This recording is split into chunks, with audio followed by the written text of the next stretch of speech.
Nous étudions ici la France et la construction européenne depuis 1950. Au XXe siècle, l'Europe est ravagée et ruinée par deux fois par la guerre. Au lendemain de la Seconde Guerre mondiale, le désir de paix et la nécessité de reconstruire poussent les pères de l'Europe à penser et mettre en œuvre la construction européenne. Ces pères fondateurs sont nombreux. Alors on a Jean Monnet et Robert Schuman en France, Joseph Beck au Luxembourg, Alcide de Gasperi en Italie, Paul-Henri Spaak en Belgique, Konrad Adenauer en Allemagne et Johann Willem Bayen aux Pays-Bas. Donc le coup d'envoi est donné en 1949 avec la création du Conseil de l'Europe, mais surtout le 9 mai 1950 avec la déclaration de Schuman, qui était alors ministre des Affaires étrangères en France.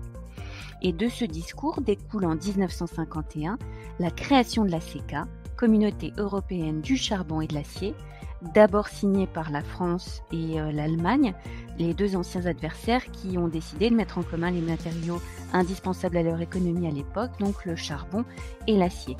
Mais l'objectif principal était de garantir une paix durable entre ces deux pays qui ne cessaient de se faire la guerre.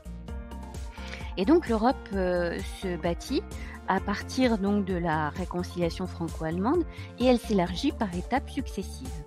À ce propos d'ailleurs, attention sur l'ambiguïté de l'expression Europe. Ne confondez pas l'Europe qui désigne le continent européen et qui s'étend jusqu'au mont Oural et l'Europe qui désigne l'alliance économique et politique des 27 pays intégrant l'Union européenne. Et donc depuis 1957, avec le traité de Rome, la CEE est formée de 6 pays et crée un marché commun où circulent librement les biens, les services, les capitaux et les personnes.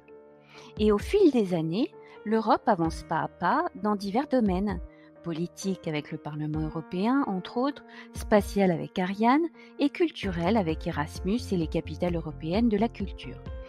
Alors, avant de parler d'autre chose, vous allez voir comment l'Europe est devenue l'Union européenne des 27. Alors, nous allons voir ici sur cette carte de la Grave que la construction européenne ne s'est pas faite en un jour. Ça a commencé en 1957 avec les 6 pays fondateurs, puis en 1973 avec l'Irlande, le Royaume-Uni et le Danemark, en 1981 la Grèce, en 1986 ce sont le Portugal et l'Espagne qui s'ajoutent aux effectifs, puis en 1995 la Finlande, la Suède et l'Autriche. En 2004, c'est le plus gros élargissement avec 8 États d'Europe de l'Est, plus 2 îles au sud, Malte et Chypre. En 2007, on a la Roumanie et la Bulgarie qui s'y ajoutent, puis en 2013, la Croatie. Et par contre, dernièrement, il y a eu une sortie avec le Royaume-Uni lors du Brexit. Donc aujourd'hui, nous sommes dans l'Europe des 27. Et vous allez poursuivre maintenant avec la notion d'eurocitoyenneté. Le fait d'être citoyen européen prend corps dès 1992 avec le traité de Maastricht et la création de l'Union européenne. Dès 1995, les citoyens européens peuvent se déplacer librement dans l'espace Schengen. Et en 2002, une monnaie unique est mise en circulation, c'est l'euro.